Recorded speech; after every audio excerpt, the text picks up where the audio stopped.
तो इस महीने में कोई पुराना साथी वापस लौट करके आ सकता है या फिर नई नौकरी मिलने की अपॉर्चुनिटीज़ आपको मिल सकती है। कैसे मिलेंगी, ये हम इस वीडियो में बात करेंगे। नमस्कार, स्वागत है आप सभी का मंथली प्रेडिक्शंस में। मैं हूं आपके साथ भावना शर्मा। बात कर रहे हैं मीन राशि यानी कि पाइसेंस के लिए अगस्त का पूरा महीना कैसा रहने वाला है, क्या कुछ एस्पेक्ट्स बनते हैं और ख़ास तौर पर आपके लिए हर एक एस्पेक्ट के लिहाज से ये पूरा महीना कैसा रहेगा। तो सबसे पहले ओवरव्यू की बात करते हैं, चार्ट की बात करते हैं। तो देखिए, इस महीने का जो चार्ट है वो आपके स्क्रीन पर है, आप देख सकते हैं। मीन राशि वाले लोगों के लिए सेकंड हाउस में राहु बृहस्पति विराजमान रहेंगे, जो गुरु चांडाल योग का निर्माण करते हैं। यहाँ पर केतु जो है वो अष्टम भाव में रहेंगे, सप्तम भाव में मंगल रहेंगे 15 अगस्त के बाद। और इसके अलावा शुक्र और सूर्य की युति बनती है पंचम भाव में। सिक्स्थ हाउस में यहाँ पर बुध रहेंगे सिंह राशि में। और जो चंद्रमा है, क्योंकि चंद्रमा देखिए हर 2.5 दिन में बदलते हैं, तो मैं बहुत स्पेसिफिकली उनको नहीं काउंट कर रही हूँ, लेकिन यहाँ पर चार्ट के अंदर इस समय पर जो चंद्रमा है वो एकादश भाव में है। शनि की उपस्थिति बनती है, वक्रत्व की स्थिति में है और यहाँ पर 12th हाउस में रहेंगे। अब इसका असर की हम बात करते हैं कि क्या कुछ परिणाम इस चार्ट को देखते हुए आपके लिए इस राशि के हिसाब से बनते हैं। तो सबसे पहले बात करते हैं कार्यक्षेत्र की। केतु यहाँ पर अष्टम भाव में मौजूद हैं। करियर से संबंधित अलग अलग चुनौतियाँ आपके सामने आएंगी। आप अगर अपना कोई खुद का काम शुरू करना चाहते हैं, उसके लिहाज से आपके लिए इस महीने की स्टार्टिंग बहुत बढ़िया नहीं रहेगी। 10 अगस्त के बाद कीजिएगा।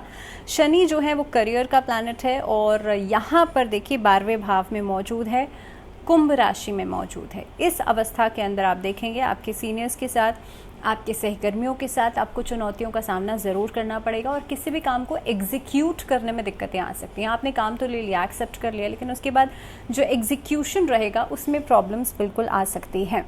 करियर में इस महीने में उतार चढ़ाव तो रहेंगे ही, लेकिन एक पॉजिटिविटी ये रहेगी कि देखिए आपको नई नई अपॉर्चुनिटीज़ मिलेंगी। करियर जो है उसमें ख़ास तौर पर आप, जैसे मैंने कहा, 10 अगस्त के बाद आप कोई नया कार्य शुरू कर सकते हैं। वहाँ पर आपको सपोर्ट सिस्टम आपका बहुत ही एक्टिवली काम करेगा, चाहे घर की बात हो, चाहे ऑफिस की बात हो, चाहे आपके जो शुभचिंतक हैं उनकी बात हो। अलग अलग जगहों से आपको सपोर्ट जो है वो ज़्यादा मिलेगा। इस अवस्था के अंदर आप देखेंगे पैसा भी कमाने की बेहतर अपॉर्चुनिटीज़ मिलेंगी और अलग अलग जगहों को आप लोग एक्सप्लोर करेंगे। सरकारी नौकरी से जो लोग जुड़ना चाहते हैं या सरकारी क्षेत्र में काम करना चाहते हैं, उनके लिए समय बहुत ही प्रोडक्टिव रहेगा। उनको खास तौर पर अगर कोई एग्ज़ाम देना पड़ रहा है, किसी के साथ जुड़ करके कोई कार्य करना पड़ रहा है, वो बहुत बढ़िया रहेगा। आपके प्रमोशंस जो हैं, जो डिलेड प्रमोशंस हैं, वो इस महीने में हो सकते हैं। इसके अलावा पॉलिटिकली अगर किसी क्षेत्र में आगे बढ़ना चाहते हैं तो इस महीने में थोड़ा सा आपको अपने ऊपर काम करने की ज़रूरत है, अपनी बातों के ऊपर काम करने की ज़रूरत है। आपकी बातों की साख इस महीने में बढ़ सकती है, बट ओनली अगर आप कहीं ना कहीं पे आप अपनी स्पीच पर काम करते हैं और इस महीने में जो आप कह रहे हैं उसे करेंगे भी तब।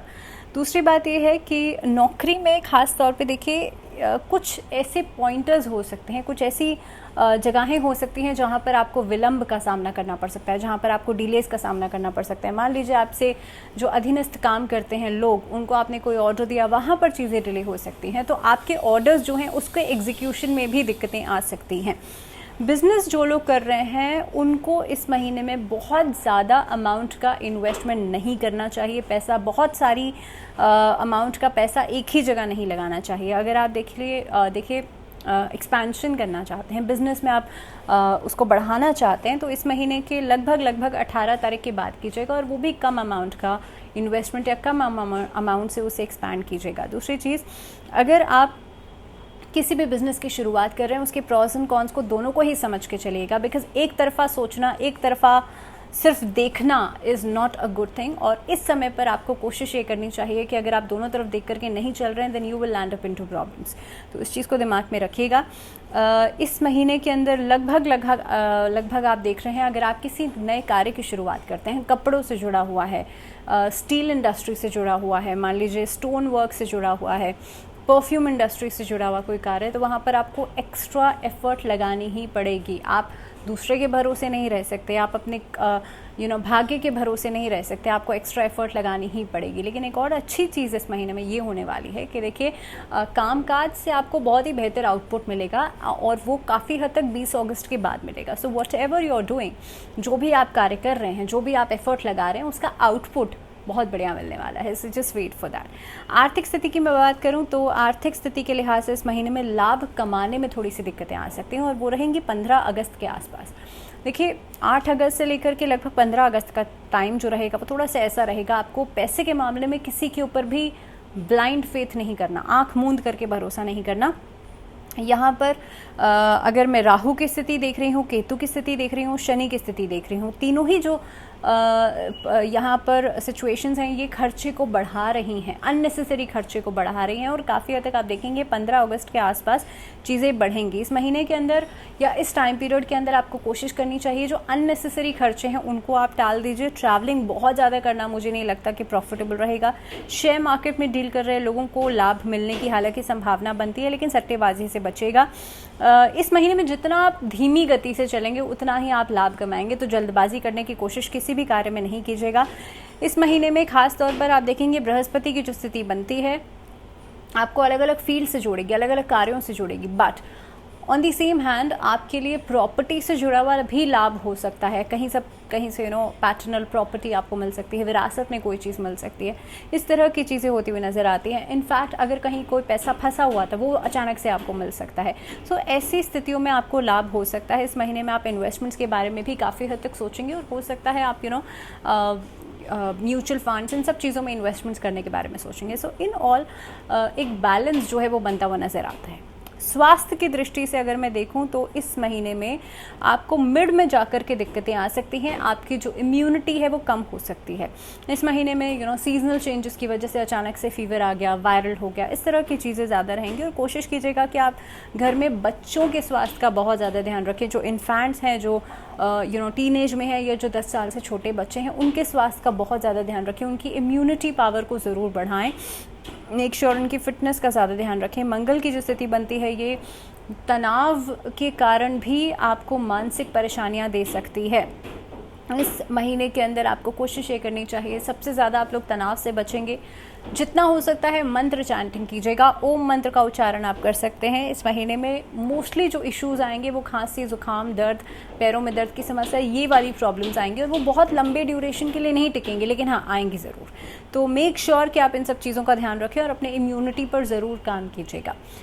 बात करते हैं रिश्तों की, बात करते हैं रिलेशनशिप्स की। और देखिए रिलेशनशिप्स के लिहाज से जैसे मैं देख पा रही हूँ दूसरे भाव में गुरु चांडालियों का निर्माण बनता है। यहाँ से अगर देखा जाए तो वैवाहिक जीवन में आपको जो आपकी शादीशुदा जीवन में एक डिफ़िकल्ट टाइम या डिफ़िकल्ट फेज चल रहा है उसको आपको थोड़ा सा पास करना पड़ेगा। इस समय पर आपको बहुत ज़्यादा उग्र होकर के व्यवहार नहीं करना है। अपने जीवन साथी के साथ कोई ऐसी बात नहीं करनी है जिससे कि आपकी बातें जो हैं वो बढ़ जाएं।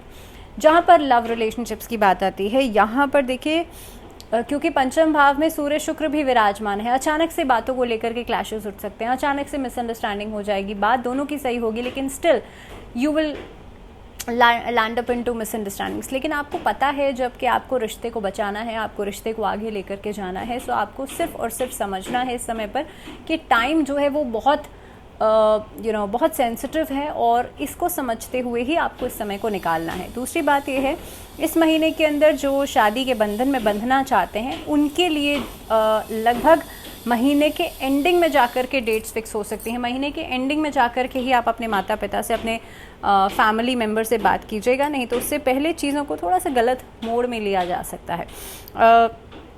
बृहस्पति की स्थिति को देखते हुए अनचाहे वादे नहीं कीजिएगा, अनचाहे ऐसी बातें नहीं कीजिएगा जिसे आप पूरा नहीं कर सकते और आपने अचानक से बात कर दी सामने वाले को खुश करने के लिए, बिकॉज अल्टीमेटली आपको उसको फेस करना ही पड़ेगा। इस महीने में जितना हो सकता है भगवान शिव और माँ पार्वती का पूजन ज़रूर करें। और जो फीमेल्स हैं मंगला गौरी व्रत के दिन यानी कि मंगलवार के दिन, मान लीजिए आप व्रत नहीं भी रख रही हैं, माँ गौरी को, माँ पार्वती को श्रृंगार का सामान ज़रूर अर्पित कीजिएगा और ओम पार्वती पते नमः इस मंत्र के साथ भगवान शिव और माँ पार्वती का पूजन ज़रूर कीजिएगा। अब बात करते हैं पारिवारिक जीवन की। तो पारिवारिक जीवन के लिहाज से ये महीना आप लोगों के लिए कैसा रहेगा? तो देखिए शनि राहु केतु की स्थिति अगर मैं देख पा रही हूँ, आपके जीवन में विवाद जो हैं इस महीने में बढ़ेंगे लगभग 18 तारीख के बाद, लेकिन उससे पहले चीज़ें सेटल डाउन रहेंगी। ससुराल पक्ष से काफ़ी सारी उम्मीदें जिन लोगों ने लगाई हुई हैं वो काफ़ी हद तक वहाँ से कंप्लेंट्स आती हुई नज़र आती हैं, वहाँ से क्लैशेस उठते हुए नज़र आते हैं।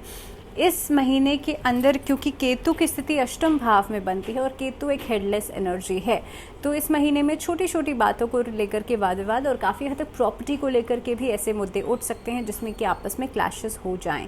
तो आपको करना ये है कि इस महीने में जितना हो सकता है आप हनुमान जी की पूजा ज़रूर करें। घर परिवार के लिए शिव पुराण जो है वो ज़रूर पढ़ें, या आप सुन भी सकते हैं। पीछे किसी ने क्वेश्चन पूछा था कि भाई शिव पुराण अगर नहीं पढ़ सकते तो क्या सुन सकते हैं? बिल्कुल आप सुन सकते हैं। इनफैक्ट घर में एक ऑडियो फॉर्म में लगा लीजिए so that everyone would listen. तो आप ऑडियो फॉर्म में ज़रूर लगाइए शिव पुराण को और सब उसे सुने ज़रूर, जिससे कि घर में शांति का माहौल रहेगा। दूसरी बात, ओम गुरुवे नमः, इस मंत्र का जाप आपको गुरुवार के दिन करना है और केले के वृक्ष की जड़ में गाय के घी का दीपक जलाना है। साथ ही में विष्णु चालीसा का पाठ आपको करना है। तो ये कुछ खास उपाय हैं जो कि आप कर सकते हैं। और मंगलवार के दिन जो पुरुष हैं वो हनुमान जी को चोला ज़रूर चढ़ाइएगा और जो महिलाएं हैं वो रोट का भोग ज़रूर लगाइएगा।